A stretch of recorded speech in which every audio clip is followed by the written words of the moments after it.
Shri Pandyala Shaji, joint land revenue കമ്മീഷണറുടെ റിപ്പോർട്ടിൽ പ്രശാന്തൻ നവീൻ ബാബുവിന് കൈക്കൂലി കൊടുത്തിട്ടില്ലെന്ന് പറയുന്നുണ്ട്. പ്രശാന്തൻ്റെ പെട്രോൾ പമ്പിനുള്ള അപേക്ഷയിൽ നവീൻ ബാബു തീരുമാനം വൈകിപ്പിച്ചിട്ടില്ലെന്നും റിപ്പോർട്ടിലുണ്ട്.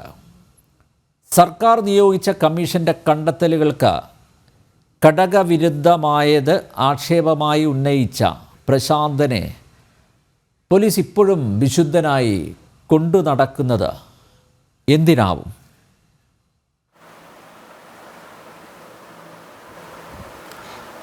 തീർച്ചയായും അവിടെയാണ് അതിൻ്റെ ഗൂഢാലോചന റിവീൽ ചെയ്യപ്പെടേണ്ടത്.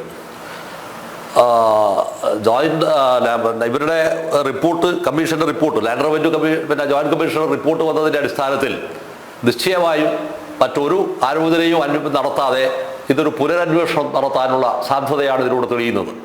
അത് മാത്രവുമല്ല, ഇത് CBIയെ കൊണ്ട് ഈ കേസ് അന്വേഷിപ്പിക്കണമെന്നും നിശ്ചയമായി നമുക്ക് ആവശ്യപ്പെടാവുന്നതാണ്.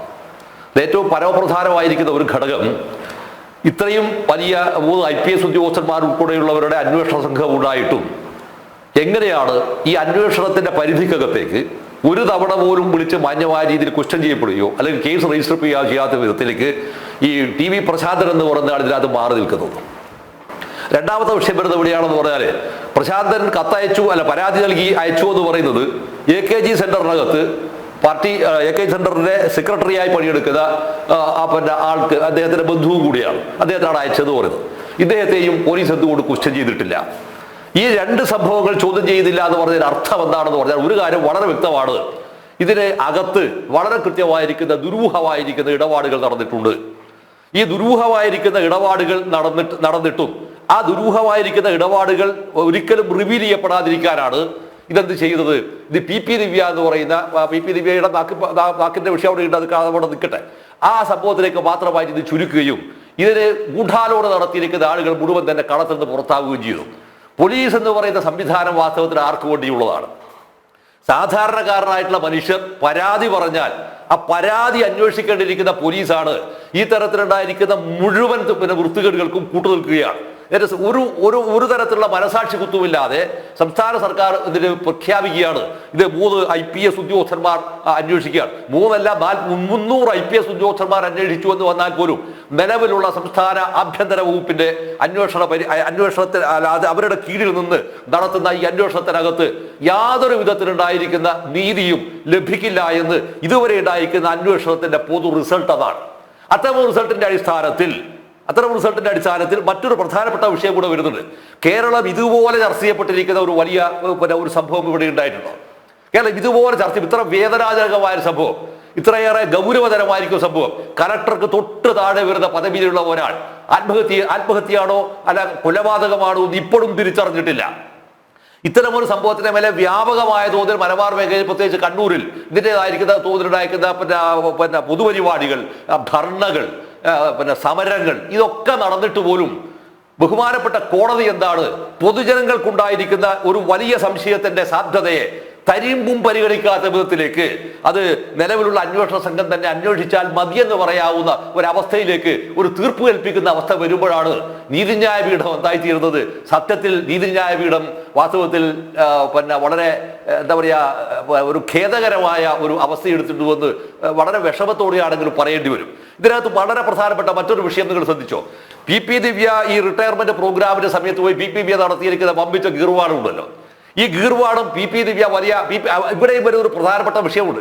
അതിനേക്കാൾ മുമ്പിൽ വരുന്നൊരു പ്രധാനപ്പെട്ട വിഷയം അതിനോട് വിട്ടു. അതുകൊണ്ടാണ് വരുന്നൊരു പ്രധാനപ്പെട്ട വിഷയം എന്താന്ന് പറഞ്ഞാൽ, ഇന്ത്യൻ കമ്മ്യൂണിസ്റ്റ് പാർട്ടിയുടെ കണ്ണൂരിലെ പ്രമുഖ നേതാവായിട്ടുള്ള എന്റെ സുഹൃത്തുമാണ് അദ്ദേഹമാണ് ഇതേ സംഭവത്തിനകത്ത് ആരോപണ വിധേയമല്ല, അതിനകത്ത് നേരിട്ട് പങ്കാളിത്തമുണ്ടെന്ന് പറഞ്ഞൊരു ചാനലിന്റെ റെക്കോർഡ് റൂമിനകത്ത് ഇരുന്നിട്ട് നവീൻ ബാബുവിന്റെ ആത്മഹത്യയേക്കാൾ എന്നെ ഞെട്ടിച്ച വിഷയവും എന്നെ സങ്കടപ്പെടുത്തിയ വിഷയവും ഒരു രാഷ്ട്രീയ പ്രവർത്തകയായിരിക്കുന്ന PP ദിവ്യയുടെ പിറകോട്ടടിയാണ് എന്ന് പറയാം, അല്ലെങ്കിൽ അവർക്കുണ്ടാക്കുന്ന ഡാമേജസ് ആണ് എന്ന് പറയാവുന്ന ഒരു അവസ്ഥ പറയുമെന്ന് പറഞ്ഞാൽ അയാൾ എങ്ങനെയാണ് ഇന്ത്യൻ കമ്മ്യൂണിസ്റ്റ് പാർട്ടിയുടെ ഒരു പ്രവർത്തകനും നേതാവുമാവുന്നത്? ബാക്കിയവർക്ക് CPM-ന്റെ വിട്. പക്ഷെ CPM പോലും പറയാതിരിക്കുന്ന ഒരു ഘട്ടത്തിലാണ് ഇന്ത്യൻ കമ്മ്യൂണിസ്റ്റ് പാർട്ടിയെ പ്രതിനിധീകരിച്ചു വന്നിരിക്കുന്ന ഇദ്ദേഹം ഇത്തരം ഒരു പ്രസ്താവന നടത്തിയത്. ഈ പ്രസ്താവന നടത്താൻ ഇതിനെ പ്രേരിപ്പിച്ച ഘടകം എന്താണ്? ഈ ഘടകത്തിനകത്ത് ഞാൻ മനസ്സിലാക്കുന്ന ഒരു സംഭവമുണ്ട്. ഇപ്പോൾ ഈ ലാൻഡ് റവന്യൂ ജോയിന്റ് കമ്മീഷണറുടെ റിപ്പോർട്ട് വരുന്നുണ്ട് എന്ന മുൻധാരണ വരുന്നപ്പോൾ ആ ധാരണയെ കൂടി അണ്ടർസ്റ്റിമേറ്റ് ചെയ്യാൻ, മൈനസ് ചെയ്യാനാണ് ഇത്തരത്തിലുണ്ടായിരിക്കുന്ന ഒരു എന്താ പറയുക ഒരു ഇന്റർവ്യൂ വളരെ ബോധപൂർവ്വം സംഘടിപ്പിക്കുകയും അതിന്റെ മേലെ ഒരു ഡിസ്കഷൻ ഉണ്ടാക്കുകയും ചെയ്തു. അപ്പൊ ഇങ്ങനെ വരുമ്പോൾ നാം അന്വേഷിക്കേണ്ട ഒരു വിഷയം എന്താണ്? PP ദിവ്യ എന്ന് പറയുന്ന ഒരു കേഡർ എന്ന് പറയുമ്പോൾ എന്താണ് അർത്ഥം? കേഡർ എന്ന് പറഞ്ഞാൽ ഭരിക്കാനുള്ളവൻ മാത്രമല്ല, നയിക്കാനുള്ളവർ മാത്രമല്ല, മറ്റുള്ളവന്റെ സങ്കടം എന്താണെന്ന് തിരിച്ചറിയുന്നവരും കൂടിയാണ് കേഡർ.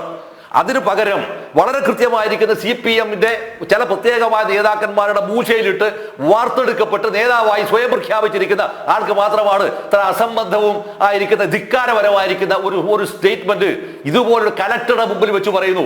ഇവിടെയാണ് കലക്ടറുടെ ബോഡി ലാംഗ്വേജ്. ഞാനിത് മുന്നേ ഒരു തവണ പറഞ്ഞതാണ് മിസ്റ്റർ ഓർക്കുന്നുണ്ടാവും. അതിനകത്ത് അദ്ദേഹത്തിന്റെ ഒരു മൂക്ക് ചോർന്നിട്ടുള്ള ഒരു പ്രയോഗം, ഒരു ബോഡി ലാംഗ്വേജ്. ആ ലാംഗ്വേജ് എന്താണ്? അദ്ദേഹം ഇത് മുൻകൂട്ടി അറിഞ്ഞിട്ടുണ്ടായിരുന്നു എന്നാണ്. അപ്പൊ അതുകൊണ്ട് സ്വാഭാവികമായും ഇതിനകത്ത് ആരെയും അന്വേഷിക്കേണ്ടതുണ്ട്. ഇവിടെ അതിനകത്ത് കലക്ടറെയും ഇതിനകത്ത് പ്രതിയേർക്കുകയോ അല്ലെങ്കിൽ ഈ സംഭവത്തിനകത്ത് അന്വേഷണ വിധേയമായി അദ്ദേഹത്തെ ക്വസ്റ്റ്യൻ ചെയ്യുകയോ വേണം. പക്ഷേ നിലവിലുള്ള അന്വേഷണ സംഘത്തിനകത്ത് ആരാണ് കണ്ണൂർ ജില്ലാ കലക്ടറെ ക്വസ്റ്റ്യൻ ചെയ്യുക? ഇതൊന്നും നടക്കാതിരിക്കാവുന്ന അവസ്ഥയിൽ വരാവുന്ന വളരെ ബോധപൂർവമായിട്ടുള്ള ഒരു ഏർപ്പാട് നടത്തി വെച്ച് കഴിഞ്ഞാൽ ആ നടത്തി വെച്ചതിന്റെ ദുരന്തം എന്താണ്? വാസ്തവത്തിന് ദുരന്തം ഒന്ന് മാത്രമാണ്. ഈ സംഭവം ഒരിക്കലും അന്വേഷിക്കുകയോ ഇത് അവിടത്തേക്ക് അവസാനിച്ചു പോകുന്നത് ബോധ്യം അല്ലെങ്കിൽ അങ്ങനെ കരുതുകയോ വന്നിരിക്കുന്ന ഘട്ടത്തിലാണ് വെള്ളടി പോലെ ഈ ജോയിന്റ് ലാൻഡ് റവന്യൂ കമ്മീഷണറുടെ റിപ്പോർട്ട് വരുന്നത്. ആ റിപ്പോർട്ട് വന്നതിന് ശേഷം സ്വാഭാവികമായി എന്ത് ചെയ്യണം? മറ്റൊരു തരത്തിൽ അതൊരു വാസ്തവത്തിൽ അതെന്താണത്? അതൊരു വളരെ കൃത്യമായി സത്യസന്ധമായി റിവീൽ ചെയ്തിരിക്കുന്ന രേഖയാണത്. ആ രേഖ വരുമ്പോഴാണ് ഇത്തരത്തിൽ അത് ഒരു ആരോപണങ്ങളും ആർക്കും ഉന്നയിക്കാനില്ല. ഈ ആത്മഹത്യ ചെയ്തതാണോ അല്ല കൊലപാതകം ചെയ്യപ്പെട്ടതാണോ ഒന്നും പറഞ്ഞിട്ടില്ല, ആരോപിക്കപ്പെട്ടിട്ടില്ല. ഈ നവീൻ ബാബുവിനായിട്ട് ഇത്തരത്തിലുള്ള ഒരു സംഭവങ്ങളും ഇല്ല എന്ന് ആ കമ്മീഷൻ റിപ്പോർട്ട് അസന്നിഗ്ധമായി വരയിടുന്നു. ഈ അസന്നിഗ്ധമായി വരയിട്ട് ദിവസങ്ങൾ കഴിഞ്ഞിട്ട് പോലും എവിടെയാണ് അന്വേഷണ കമ്മീഷന്റെ നിലപാടുകൾ? എന്താണ് അന്വേഷണ കമ്മീഷൻ ഇപ്പോഴും അന്വേഷിക്കുന്നത്? ഇതൊന്നും അന്വേഷിക്കില്ല എന്ന് പറയാൻ അർത്ഥം എന്താണ്? ഞാൻ വീണ്ടും ആവർത്തിക്കുകയാണ്. അതിനർത്ഥം ഈ നടത്തിയിരിക്കുന്ന ഗൂഢാലോചനക്കകത്തെ ബിഹൈൻഡ് ദ കർട്ടനിൽ വന്നിരിക്കുന്ന വമ്പൻ സ്രാവുകളെ രക്ഷിക്കാനുള്ള രക്ഷിക്കുവാനുള്ള ഒരു ഗൂഢപദ്ധതിയുടെ ഭാഗമായി നടക്കുന്ന ഒരു സംഭവമാണിത്. അതുകൊണ്ട് തീർച്ചയായും തന്നെ ഇതിനകത്ത് പുനരന്വേഷണം നടക്കേണ്ടതാണ്. ആ പുനരന്വേഷണം നടക്കുന്നതോടൊപ്പം തന്നെ ഇത് CBI കൊണ്ട് ഈ കേസ് അന്വേഷിപ്പിക്കേണ്ടതുണ്ട്. ഒറ്റ വരിയും കൂടി അന്വേഷിപ്പിക്കേണ്ടത്. കാരണം ഭരണകക്ഷി രാഷ്ട്രീയ പാർട്ടിക്ക് നിർണായകമായ ഇടപെടലുകൾ ഇതിനകത്തുണ്ട് എന്ന ആരോപണം വന്നിരിക്കുന്ന ഘട്ടത്തിൽ നിലവിലുള്ള ആഭ്യന്തര വകുപ്പിന്റെ അന്വേഷണം അത് തീർത്തും കബളിപ്പിക്കലാണ്, പറ്റിക്കലാണ്, നാട്ടുകാരെ പോലും പരിഹസിക്കലാണ്. അതുകൊണ്ട് തീർച്ചയായും നീതിയുടെ ഒരു അംശം ഉണ്ടാവേണ്ടതുണ്ടെങ്കിൽ ഇവരെ മാറ്റി നിർത്തിക്കൊണ്ട് CBI ഈ കേസ് അന്വേഷിക്കണമെന്നാണ് പ്രാഥമികമായ ഒരു റൗണ്ടിൽ മിസ്റ്റർ നമ്പ്യാർ എനിക്ക് പറയാനുള്ളത്.